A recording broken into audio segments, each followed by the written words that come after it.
네, 인생을 살면서 몸으로 배우게 되는 진리 중에 하나가 있다면 바로 선한 일을 할 때 장애물을 만나게 된다라는 사실일 겁니다. 물론 모든 반대가 다 박해라는 뜻은 아니에요. 모든 반대가 우리의 방법이 잘못돼서 지적받을 수도 있고요. 의도가 욕망인데 내 의도가 선의라고 자기 자신을 속일 수도 있죠. 하지만 정말 이건 누가 봐도 하나님이 기뻐하실 만한 일이에요. 하나님의 뜻인 게 분명하다고요. 그런데도 이 일을 하는데 조롱과 위협이 찾아올 때가 있는데요. 실제로 남들이 다 컨닝하는 교실에서 나 혼자만 컨닝하지 않는다라고 생각해 봅시다. 친구들이요, 함께 하자고 유혹을 한다거나 너 나중에 선생님한테 일러 바칠 수도 있으니까 너도 컨닝해, 이러면서 압박을 넣을 수 있습니다. 또 남들이 부동산 투기로 돈을 벌 때 나 혼자 정직한 길을 선택한다면 야, 너도 한몫 잡아, 바보같이 왜 그래, 남들 다 하는데, 라는 권유를 받을 수도 있죠. 이처럼 우리가 선한 일을 선택할 때 세상은요, 유혹과 눈치로, 심한 경우 위협과 폭력으로 그 길을 막아서는데요. 그렇다면 이어지는 우리의 질문은 이거예요. 도대체 왜 세상은 우리의 선한 일을 막아서는 걸까요? 여러 가지 이유가 있습니다. 기존 권력과 이익이 위협받기 때문일 수도 있고요. 변화가 두렵기 때문일 수도 있어요. 정보를 오해하고 잘못 알고 있기 때문일 수도 있고요. 집단의 이 결속과 질서를 지키려 하기 때문일 수도 있죠.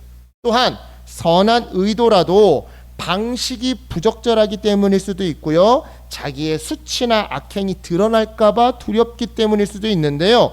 오늘 본문에서 산발락과 도비아가 느헤미야를 막아선 이유도 엄밀히 말하자면 성벽이 보수되었을 때 자기네들이 그동안 누려왔던 권력이 위협받는다라고 생각했기 때문이었어요. 덩달아 그동안 은밀하게 누려왔었던 자기들의 그 불법적인 이익의 구조가 드러날까 두려웠기 때문이었죠. 하지만 이것들 말고도 세상이 우리의 선한 일을 막아서는 또 하나의 이유가 있는데요. 그것은 바로 하나님을 떠난 그들의 삶에 단 한 명이라도 더 가담시켜야, 합류시켜야 자신들의 행동이 죄가 아닌 문화가 되기 때문입니다. 생각해 보세요. 한 명만 마약을 해요. 그러면요, 그 마약은 누가 봐도 죄예요. 하지만 한 명이 10명이 되고 10명이 100명이 되어서 나중에는 그 나라 모든 사람이 마약을 한다라고 생각해 보자고요. 그러면요, 그 나라 어느 누구도 그 마약을 죄라고 말하지 않을 겁니다. 대신에 그 나라 사람 대다수의 보통의 삶, 문화라고 말하겠죠. 여러분, 이게 거짓말 같겠지만 제가 한 가지 재밌는 사례를 말씀드릴게요. 돈 리처드슨이라고 하는 선교사님이 꽤 됐죠. 1960년대였나요? 70년대에 그 뉴기니에, 인도네시아 뉴기니에 사위 부족이라는 마을에 들어가시게 됩니다. 들어가서 거기서 한 15년 동안 사시면서 이제 선교 사역을 감당하셨는데, 마을 사람들을 모아놓고 예수님 이야기를 전하는데 예수님 이야기가 나오면 사람들이 뭐 표정이 별로 뜨뜻미지근한 거예요. 그러다 갑자기 사람들이 어떤 인물이 등장하니까, 그 이야기 속에서, 예수님의 이야기 속에서 어떤 인물, 어떤 사건이 등장하니까 그 사위부족 사람들이 박수를 치면서 막 환호하기 시작했는데요. 그게 누구였을까요? 가룟 유다였습니다. 사위부족한테 미덕은 배신이에요. 이해가 안 가시죠? 진짜예요. 사위부족한테 있어서 미덕은 배신입니다. 그러니까 예수님이 나오면 별로 반기질 않아요. 가룟 유다가 나오면 환호를 해요. 자, 우리가 생각할 때 배신은 악한 일이에요. 그죠? 선한 일이 아니에요. 그런데 대다수가 그 배신을 신봉하면 그게 보통의 삶, 문화가 된다 이 말이에요. 결국 이 사위부족은 뭐 여담이지만 사위부족은 나중에 복음화가 됩니다. 이 돈 리처드슨이라고 선교사님이 피스 차일드, 화해의 아이라고 하는 이 개념을 만들어내서 여차저차해서 성공하는데, 궁금하시면 이따가 식사 시간에 물어보시고 이러면 대부분 다 안 물어보시긴 하시는데, 아무튼 여담이었습니다. 네, 문화라고 말해요. 문화라고. 따라서 여러분, 세상이 우리의 선한 일을 방해하려고 할 때 우리는요, 이러한 방해를 당연하게 여겨야 합니다. 동시에 이 위기에 맞서 싸워야만 하죠. 다시 말해, 방해와 위기에 대처하는 무기가 필요하다 이 말인데요. 그렇다면 이때 이 무기는 과연 무엇일까요? 오늘 본문에 그 답이 숨어 있습니다. 정말 그러한지 우리 먼저 본문을 좀 살펴볼게요. 자, 오늘 본문에서 유다 백성들은요, 힘을 모아 예루살렘 성벽 공사를 진행합니다. 하지만 본문 1절로 3절까지를 보시면 산발락과 도비아가 나타나 유다 백성들을 조롱하면서 백성들의 사기를 꺾어 놓으려고 하죠. 이에 본문 4절로 6절까지에서 느헤미야는요, 흔들림 없이 하나님께 기도하며 공사를 이어나가는데요. 하지만 이 정도에서 물러설 산발락과 도비아가 아니었어요. 그들은요, 7절로 8절까지 해서 세력을 모아 직접 유다 백성들을 공격하려는 시도를 보이죠. 그러자 9절에서 느헤미야는요, 기도하는 동시에 경비병을 세워서 경계를 강화하는데요. 안타깝게도 유다 백성들의 어려움은요, 계속됩니다. 먼저 10절 보세요. 10절을 눈으로 보시면 내부적으로 백성들은요, 이 대규모의 공사로 인해서 체력적으로 지쳐만 갔고요. 이어서 11절을 보시면 외부적으로는 이 대적자들이 계속해서 예루살렘을 공격할 기회만 엿보고 있었죠. 자, 그러던 어느 날 12절에 대적자들의 공격 첩보를 입수한 느헤미야는요, 13절로 14절까지 해서 백성들을 무장시키고 전투를 준비시키는데요. 그러자 15절에서 자신들의 이 기습 작전, 기습 계획이 들통났음을, 이 작전이 새어나갔음을 알게 된 대적자들은요, 공격 시도를 잠시 멈춥니다. 그리고 그 덕분에 백성들은 다시 성벽 공사에 전념할 수 있게 되죠. 하지만 느헤미야는요, 여기서 안심하지 않아요. 그래서 오늘 본문 16절로 20절까지 해서 그는 공사와 방어 준비를 동시에 할 수 있는 새로운, 사실 말이 좋아 새로운이지 엄밀히 말하자면 말도 안 되는 터무니없는 전략을 세우는데요. 먼저 17절을 보세요. 보시면 느헤미야는요, 집 나르는 사람들을 시켜 한 손으로는 무기를 든 채 남은 한 손으로 짐을 나르게 합니다. 이게 말이 됩니까? 아니, 성벽 보수공사예요. 짐이 그냥 이런 연장 하나겠냐고요. 바위도 들어야 할 수도 있고 목재를 날라야 할 수도 있는데 한 손에는 무기를 들고 한 손으로 짐을 나르래요. 그러니까 어떻게 보면 새롭지만 어떻게 보면 터무니없는 거예요. 그죠? 네. 바로 이 대목에서 많은 설교자들이 이제 한 손에는 연장을, 한 손에는 무기를 이라는 아주 감동적인 유행어를 만들어내곤 했는데요. 참 은혜가 되고 도전이 되는 신앙 고백인 것은 맞습니다. 하지만 이 말이 성경적으로 엄밀한 해석이냐라고 묻는다면 글쎄요라고 밖에 대답할 수 없는데요. 왜냐하면 16절하고 18절 때문에 그래요. 자, 16절 보세요. 16절 함께 읽어보겠습니다. 시작. 그때로부터 내 수하 사람들의 절반은 일하고 절반은 갑옷을 입고 창과 방패와 활을 가졌고 민장은 유다 온 족속의 뒤에 있었으며. 아멘. 자, 절반은 뭐를 했대요? 일을 했대요. 그리고 나머지 절반은 뭐를 했대요? 무장을 했대요. 쉽게 말해 절반은 두 손 모두 연장을 들었다고 한다면 절반은 두 손 모두 무기를 들고 보초, 경계 근무를 썼던 거죠. 쉽게 상징적으로 좀 비유적으로 얘기하자면. 네. 이어서 18절 한번 읽어보겠습니다. 18절 시작. 건축하는 자는 각각 허리에 칼을 차고 건축하며 나팔 부는 자는 내 곁에 섰었느니라. 아멘. 자, 건축하는 자들은 어떻게 일을 했대요? 허리에 칼을 차고 일을 했대요. 즉 무기는 허리에 찬 채 두 손 모두 연장을 들고 또는 짐을 나르고 있었던 거죠. 따라서 다시 말씀드립니다. 한 손에는 연장을, 한 손에는 무기를 이라는 이 표현이요, 은혜 받기에는 좋아요. 하지만 엄밀한 표현인 것은 아닌데요. 그럼에도 분명한 것은 이들이 불편하게 일을 했다라는 점이에요. 즉 노동력의 100%를 다 쏟아부을 수 없는 불편한, 긴장된, 두려운 상황에서 건축 일을 했더라는 것이죠. 그럼에도 그들의 성벽 보수 공사는요 52일 만에 마무리되는데요. 우리 나중에 살펴보게 될 내용이어서 제가 6장 15절을 제가 읽겠습니다. 6장 15절인데요. 성벽 역사가 52일 만인 엘루월 25일에 끝나매. 아멘. 여러분, 느헤미야를 필두로 예루살렘 공동체가 순종한 이 성벽 보수 공사는요, 우선 공사의 규모 자체가 두 손을 다 써서 일을 해도 52일 만에 끝내기가 어려운 큰 공사였어요. 게다가 그들은요, 적의 공격에 대비하느라 온전히 이 공사에만 집중할 수도 없는 형편이었죠. 절반은 일하고 절반은 보초 서고. 그나마 일했던 절반도 한 손은 연장 들고 한 손은 막 짐 들고, 그죠? 일부는, 그죠? 네. 그런데도 52일 만에 공사를 완성했다? 여러분, 이건요, 백성들의 수고만으로 설명하기 어려운 하나님의 도우심의 결과였던 겁니다. 달리 설명할 방법이 없는 거죠. 그래서 나중에 6장 보시면 알겠지만 대적자들이 놀라요. 뭐? 52일 만에 완성했다고? 네.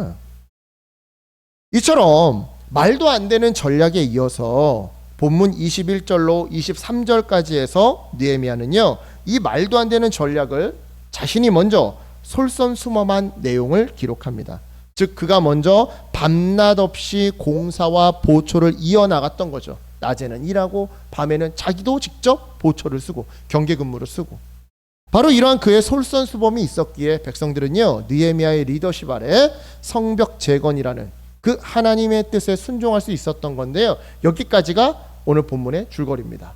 우리가 읽기는 많이 읽었지만 줄거리는 이게 뼈대예요. 그렇다면 이러한 줄거리를 통해 주님이 주시는 메시지는 무엇이냐? 첫 번째로 방해와 위기에 대처하는 무기는 바로 기도라고 하는 겸손. 기도하는 겸손이라는 메시지예요. 대처하는 무기는 뭐다? 기도하는 겸손이다. 자, 오늘 본문 4절과 5절을 한번 눈으로 보세요. 보시면 대적자들의 모욕과 방해 앞에서 제일 먼저 그 무엇보다 기도부터 하는 느헤미야의 모습을 발견할 수 있는데요. 그는요, 모욕을 당하자 개인적인 복수로 그 모욕을 갚지 않습니다. 개인적인 어떤 욕으로 그 분노의 감정을 풀지 않습니다. 오히려 그 모욕감을 하나님 앞에 가지고 나가서 기도로 나아가죠. 이 대목에서 저는요, 시편 43편 1절 말씀이 떠올랐는데요. 시편 43편 1절은 이렇게 기록합니다. 하나님이여 나를 판단하시되 경건하지 아니한 나라에 대하여 내 송사를 변호하시며 간사하고 불의한 자에게서 나를 건져 주소서. 그러니까 내가 직접 심판자가 되지 않고 잘잘못의 판단을 하나님께 맡겼던 거예요. 시편의 저자처럼 느헤미야가요. 이런 맥락에서 말씀드립니다. 여러분, 문제거리와 난처한 일들은요, 우리를 기도의 자리로 몰고 가요.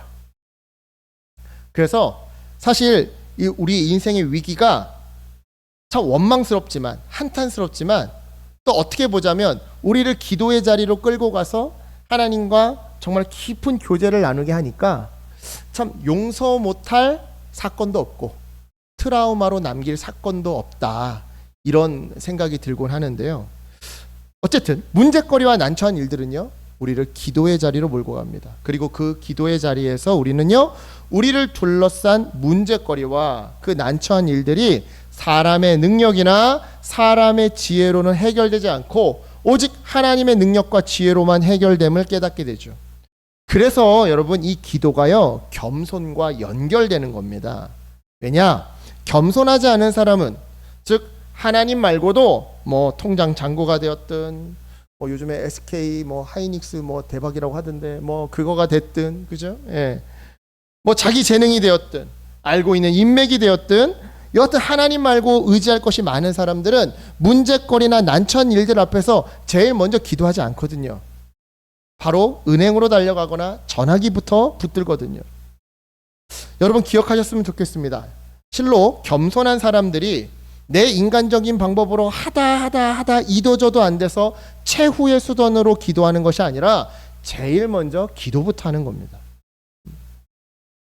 즉 가진 돈과 능력과 인맥이 있다 하더라도 그것이 삶의 궁극적인 해답이 될 수 없음을 알기에 먼저 하나님 앞에 엎드리는 자가 바로 겸손한 사람이더라, 이 말이죠. 기억할 것은 이처럼 겸손한 사람에게 하나님의 은혜가 부어지더라는 사실이에요. 별거 아닌 것 같지만 마치 컵에 물을 채우려면 여러분 이 컵이 절대 주전자 위에 있으면 안 됩니다. 그죠? 너무나도 간단한 이치예요. 컵이요, 주전자에 있는 물을 담으려면요, 주전자 밑으로 내려가야 돼요. 겸손해야 돼요. 그래야 하나님의 그 날개 그늘 아래 우리가 내려가야, 그 그늘 아래 들어가야 하나님의 은혜를 우리의 삶에 채울 수 있더라 이 말이죠. 중세시대 때 사막의 성자로 유명한 논지우스라는 수도승이 있었다고 합니다. 이거 전승이에요. 전승. 기독교 전승입니다. 뭐 실제인지는 모르겠고 전승인데 논지우스라고 하는 수도승이 있었대요. 하루는 이 논지우스가 수도원 원장으로 있는 그 수도원에 한 이집트 여자가 이 가슴이 썩어서 피고름이 나는 병으로 찾아왔다고 합니다. 논지우스한테 이제 기도를 받고 이제 나음을 입으려고요.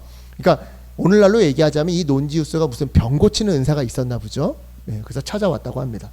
그런데 이 여인은요, 그 수도원 방문이 처음인지라 논지우스를 알아볼 수가 없었던 거예요. 어떻게 생겼는지를 몰랐던 거예요. 옛날이니까 뭐 요즘처럼 뭐 인터넷 뭐 SNS가 있는 게 아니니까, 그죠? 네, 몰라봤던 거예요. 그래서 그 사람이 논지우스인지도 모르고 논지우스한테 찾아가서 논지우스 원장님 계십니까? 하고 물어봤대요. 그 사람이 논지우스인데. 네. 그러자 이 논지우스는요, 왜 논지우스를 찾습니까? 하고 되물었고요. 여자는 논지우스 원장님께 안수를 받고 병고침을 받으려고 왔습니다 하고 대답했어요. 그러자 이어지는 논지우스의 말이 정말 황당했는데요. 그는요, 여인에게 이렇게 말했다고 합니다. 그렇다면 논지우스 원장을 찾지 마십시오. 사람이 어찌 안수해서 병을 고친답니까? 병은 하나님만이 고칠 수 있습니다. 논지우스가 그의 능력으로 병을 고쳤다면 그는 사기꾼입니다. 자, 이 말을 듣는 여인의 마음이 어땠을까요? 당황스러우면서도 실망스럽고 좌절했겠죠. 아니, 병 고침 받으려고 왔는데 그는 사기꾼인데 이러니까, 병은 하나님만 고칠 수 있습니다 이러니까요. 그죠? 그래서 이 여인이요, 그러면 나는 이 병든 몸으로 이제 앞으로 어찌하면 좋습니까? 라고 물었답니다. 그러자 논지우스가 이렇게 답했다고 해요. 내가 주님의 이름으로 기도해 드리겠습니다. 나도 이 수도원의 수도승이라 하나님이 나를 통해서도 자매님의 병을 고칠 것입니다. 그리고는 이 안수를 해줬고요. 놀랍게도 이 여인은요, 병고침을 받았다고 합니다. 그러자 놀란 이 여인이요, 논지우스에게 이름을 알려달라고 부탁했죠. 하지만 논지우스는요, 저는 이름이 없습니다 라고 답했는데요, 이 사건으로 논지우스는요, 사막의 성자라고 하는 별명에 이어서 또 하나의 별명을 얻게 되었대요. 바로 겸손의 성자. 겸손의 성자. 그렇습니다. 여러분, 우리도 살다 보면요, 이 이집트 여인처럼 감당할 수 없는 방해와 위기를 만날 수 있어요. 사실 억울하죠. 이런 상황이 되면 첫 번째 감정은 억울함입니다. 억울함. 그렇죠? 바로 그때 나 자신보다 하나님을 의지하는 거예요. 사실 예상치 못한 방해와 위기를 맞이하면요, 제가 다시 말씀드리면 억울함이에요. 억울함. 왜 나한테? 하나님한테 억울함이 들 수도 있고요, 나한테 그런 상처를 준 사람한테 억울함이 들 수도 있습니다. 그때 느헤미야처럼 아이 나쁜 놈 하고 욕하는 게 아니라 느헤미야처럼 하나님 앞에 먼저 나아가는 거예요. 겸손하게 기도하는 겁니다. 이것이 우리의 첫 번째 무기예요. 이어서 오늘 본문을 통해 주님이 주시는 두 번째 메시지는요, 방해와 위기에 대처하는 무기는 바로 전략을 세우는 지혜라는 메시지입니다. 전략을 세우는 지혜. 아까는 겸손하게 드리는 기도였죠. 이번에는 전략을 세우는 지혜. 자, 오늘 보면 9절과 13절과 14절을 보시면요, 느헤미야는요, 기도만 하지 않습니다. 기도에 이어서 철저히 준비를 해요. 즉 철저한 대비, 대책, 시스템으로 적들의 음모를 무력화시키더라 이 말인데요. 그뿐만이 아니에요.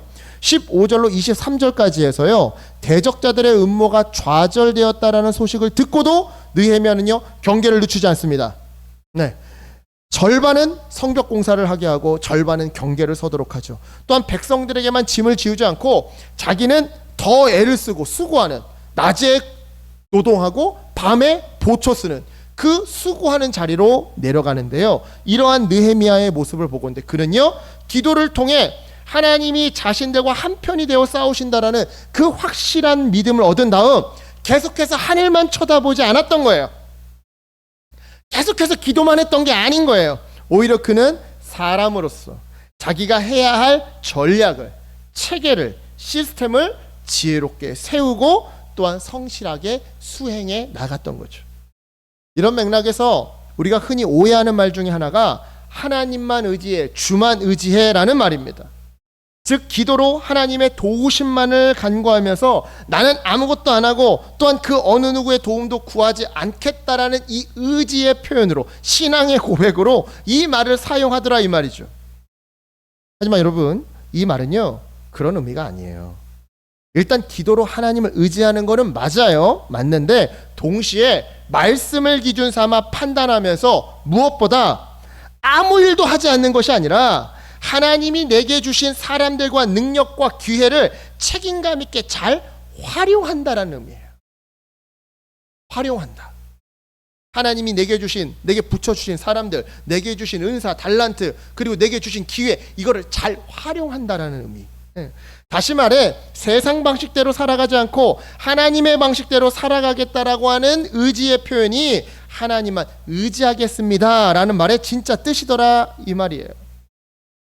자, 앞서 우리는요 방해와 위기에 대처하는 우리의 첫 번째 무기는 바로 기도라고 배웠어요. 근데 문제는 이렇게 이야기하고 나면 문제 앞에서 기도는 열심히 하는데 그 이상은 전혀 안 하는 사람이 꼭 나타나더라는 거예요. 당뇨에 걸렸어요. 예를 들자면 그건 기도하는 거예요. 낫게 해주세요. 낫게 해주세요. 그리고 운동은 안 한다라는 거죠. 기도는 하는데 식생활 관리는 안 하는 거죠. 예. 맨날 빵 먹고. 지금 저희 뒤에 저희 어머니가 저를 때려보고 계시는데. 예. 쉬운 말로 일상을 살아가지는 않고 시스템이나 전략은 터부시 여기고 기도만 하는 사람들이 나타나더라는 거죠. 하지만 여러분, 기도는요 행동의 대체물이 아닙니다.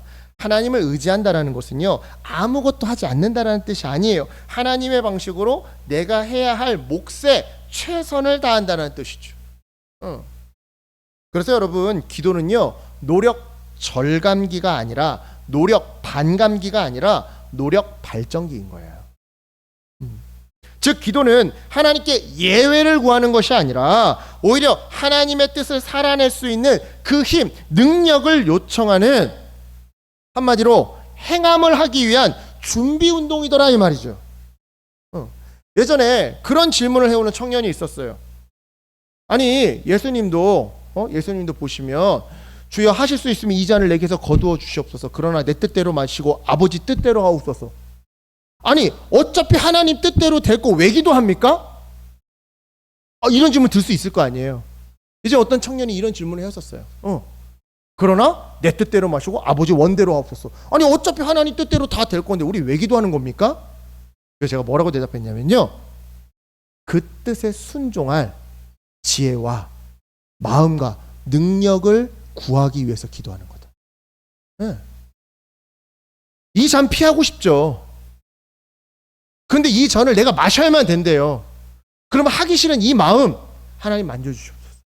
내가 이 결승점까지 가야 되는데 너무 힘들어요. 나는 힘이 없어요. 힘을 주시옵소서. 나한테 지혜가 없어요. 지혜를 주시옵소서. 그러려고 기도하는 거예요. 물론 피하려고 기도하는 거죠, 처음에는. 그래서 제가 그 청년한테 이렇게 말했어요. 피하고 싶으면 피하고 싶다고 기도해라. 한 번만 기도하지 말고 매일매일 기도해봐라. 한 일주일만 기도해봐라. 그러면 피하게 해주세요, 피하게 해주세요. 그러다가 일주일 기도하면 기도의 내용이 바뀔 거다. 하나님의 마음을 알게 될 거고, 하나님 그러나 피할 수 없으면 내게 힘을 주세요 라고 너도 예수님처럼 기도의 내용이 바뀔 거다. 네.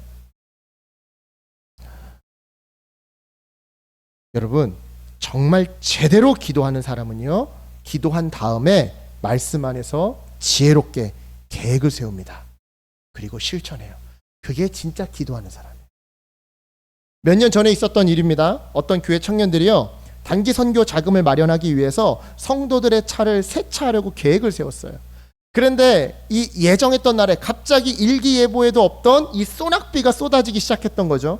그러자 이제 청년들이 당황하고 이제 낙심하기 시작했는데요. 생각해 보세요. 비 오는 날 세차하는 사람 없잖아요. 이제 망한 거예요. 그죠? 단기 선교 우리 어떡하나? 네. 이 모습을 보고 있던 리더가요, 청년들을 독려해서 우리 기도하자. 일단 기도하자. 자, 기도를 하기 시작했어요. 그리고는 뭔가 아이디어가 떠올랐는지 컴퓨터 앞으로 막 달려가더라는 거예요. 그러면서 이제 컴퓨터에 새로운 홍보 문구를 작성하기 시작했는데요. 그 문구가 이랬습니다. 우리가 비누칠을 하면 하나님이 닦으신다.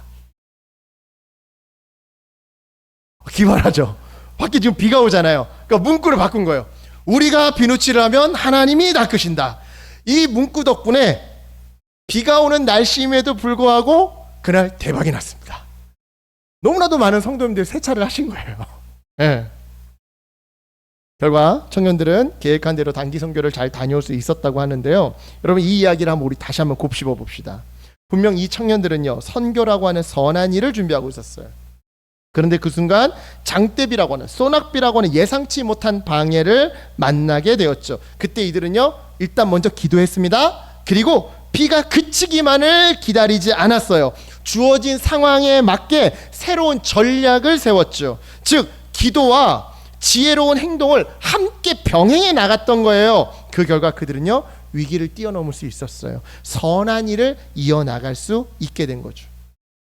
그렇습니다, 여러분. 기도에 이어서 우리의 두 번째 무기는요, 바로 전략 세우기예요. 시스템 세우기예요. 이것을 절대 인본주의라고 오해하시면 안 돼요. 실제로 신앙생활 하다 보면요, 기도하고 그 다음에 전략을 세워야 하느냐, 아니면 전략을 세운 다음에 그 다음에 기도를 해야 하느냐라고 이런 논쟁이 발생하곤 합니다. 하지만 이런 논쟁은요, 닭이 먼저냐 계란이 먼저냐 하고 따지는 것처럼 이거 좀 의미 없는 논쟁이에요.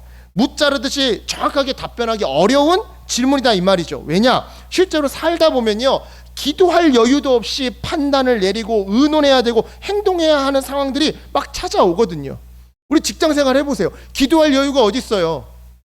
그죠? 물론 느헤미야처럼 잠깐 주님 도와주세요 하고 이런 여유는 있을지 모르겠지만 뭔가 진득하게 뭔가 앉아가지고 기도할 여유가 없어요. 지금 당장 상사 앞에서 답변을 내야 되고요, 지금 당장 바이어 앞에서 그날 그때 가능하다 못한다 이거 답변 드려야 된단 말이에요. 따라서 핵심은 뭐다? 기도와 전략 중에 뭐가 먼저냐 라고 하는 이 시간 순서가 아니라 의존성의 방향이에요. 판단의 기준이에요. 간단히 말해 잠언 16장 9절 말씀, 사람이 마음으로 자기의 길을 계획할지라도 그의 걸음을 인도하시는 이는 여호와시니라. 이 말씀 붙들고 계획 세우는 거예요. 즉 계획을 세워도 하나님이 도와주셔야 성취가 가능함을 믿고 기도하고, 또한 하나님이 그 계획을 다른 방향으로 틀어버리실 수 있음을 명심하면서 순종함으로 기도하는 거다 이 말이죠. 뿐만 아니에요. 마태복음 7장 13절로 14절, 제가 정말 좋아하는 말씀인데, 좁은 문으로 들어가라. 멸망으로 인도하는 문은 크고 그 길이 넓어 그리로 들어가는 자가 많고, 생명으로 인도하는 문은 좁고 길이 협착하여 찾는 자가 적음이라. 이 말씀 붙들고 판단하는 거예요. 어떤 선택이 하나님이 기뻐하시는 좁은 길인지, 사람들이 다 좋아하는 거, 사람들이 다 옆에 있어 하고 싶은 사람, 그 일 선택하고 그 사람 곁으로 가는 거를 하나님이 기뻐하실지, 때로는 그러실 수도 있어요. 예, 그게 무조건 나쁘다라는 건 아닌데, 이 말씀 붙들고 한번 고민해 보는 거예요. 아무도 안 하려고 하는 일, 아무도 그 곁에 있어 주려고 하지 않는 사람, 그곳으로 가는 게 하나님 기뻐하실지 판단하는 거죠. 그리고 나서 계획을 세우는 거죠. 이처럼 시간 순서가 아닌 의존성의 방향과 판단의 기준을 말씀해 둘 때, 이러한 과정의 결과물로 나온 전략은요, 결코 인본주의가 아닙니다. 오히려 하나님이 주신 지혜와 책임을요, 소중하게 사용하는 믿음의 행동인 거예요. 그래서 말씀드립니다. 여러분, 기도 없는 전략은요, 자, 기도가 없이 세우는 전략은요, 잘 되면 내 덕이라고 자기 확신에 빠지기 쉬워요. 반대로 전략 없이 기도만 하잖아요. 그러면요, 안 됐어요. 안 되면 하나님 탓이라고 책임을 회피하기 쉽습니다. 내가 이렇게 기도했는데, 내가 금식하면서 기도했는데 하나님 왜 안 들어주세요? 따라서 다시 말씀드립니다. 하나님을 의지하면서 전략을 세우세요. 말씀을 기준 삼아 하나님의 방식대로 전략을 세우세요. 그래야 할 때 주님이 우리에게 지혜를 부어 주실 겁니다. 자, 말씀을 정리합니다. 오늘 본문을 통해 우리 주님은요, 선한 일을 해나가다가 만나게 되는 장애물 앞에서 첫째, 겸손히 기도하고 둘째, 지혜롭게 전략을 세우라고 말씀해 주세요. 그리고 이러한 의미에서 오늘 본문 구절은요 새번역 성경에 이렇게 기록되어 있죠. 제가 오늘 본문 구절을요 새번역 성경을 한번 읽어보겠습니다. 그래서 우리는 한편으로는 우리의 하나님께 기도를 드리고 다른 한편으로는 경비병을 세워 밤낮으로 지키게 하였다. 다시 한번 뭐라고요? 한편으로는 우리의 하나님께 기도를 드리고 다른 한편으로는 경비병을 세워 밤낮으로 지키게 하였다. 이게 9절 말씀 새번역 성경이에요. 여러분 방금 읽은 이 새번역 성경 9절을 한마디로 정리하면 이렇습니다. 한편에는 기도, 한편에는 전략. 한편에는 기도, 한편에는 전략. 사랑하는 여러분, 기도와 전략은요 하나님의 뜻이라는 축에 연결된 두 개의 바퀴와 같습니다. 여러분 마차 생각해 보세요. 앞에서 끄는 말은 엔진, 즉 동력에 해당해요. 그리고 뒤에 사람이 타는 칸에는요 왼쪽 바퀴, 오른쪽 바퀴 이렇게 두 개의 바퀴가 연결되어 있죠. 이때 이 엔진이 바로 하나님의 뜻이라고 한다면 하나님의 뜻에 연결되어서 돌아가는 한쪽 바퀴는요 기도입니다. 다른 한쪽 바퀴가 전략이에요. 자, 기도라는 바퀴는 있는데요 전략이라는 바퀴가 없다라고 생각해 보세요. 그러면 이 마차는요 빙글빙글 그 자리를 맴돌게 됩니다. 즉 교회라는 공간 안에만 머물 뿐 세상 속으로 나아가지를 못해요. 그럼 반대를 생각해 봅시다. 반대. 전략이라는 바퀴는 있는데요 기도라고 하는 바퀴는 없어요. 이 역시 제자리를 맴돌아요. 세상 속에서. 우리가 계속 그냥 세상 속에 맴돌라고 사는 건 아니잖아요. 그죠? 우리가 세상 속에서 한 발 한 발 더디더라도 나아가야 되잖아요. 못 나가요.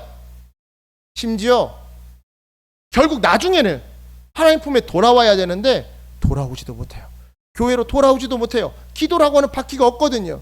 전략이라는 바퀴만 있거든요. 우리가 진정 방해와 위기를 뛰어넘어 선한 일의 경주를 끝까지 완주하려면요 우리에게는요 기도와 전략 둘 다 필요합니다. 하나님께 겸손히 기도하고 그때 주신 지혜로 전략을 세울 때 하나님의 뜻은요 저 하늘에서와 같이 이 땅에서도 이루어질 것이라 저는 믿습니다. 물론 우리가 선하다고 생각한 계획이 무조건 하나님의 뜻과 일치한다라는 보장은 없어요. 기도하는 과정에서 하나님은 우리의 생각을 수정하시고 때때로 계획을 내려놓기도 하시죠. 하지만 우리가 겸손히 기도하고 말씀 안에서 지혜를 모을 때 하나님은 우리를 향한 하나님의 뜻을 하나님의 때에 하나님의 방법으로 하나님의 분량만큼 반드시 이루어주실 겁니다. 아멘. 제가 정말 좋아하는 말씀이에요. 하나님의 때에 하나님의 방법으로 하나님의 분량만큼. 그런 의미에서 묻겠습니다. 여러분이 지금 품고 있는 또는 해나가고 있는 선한 일이 있으세요?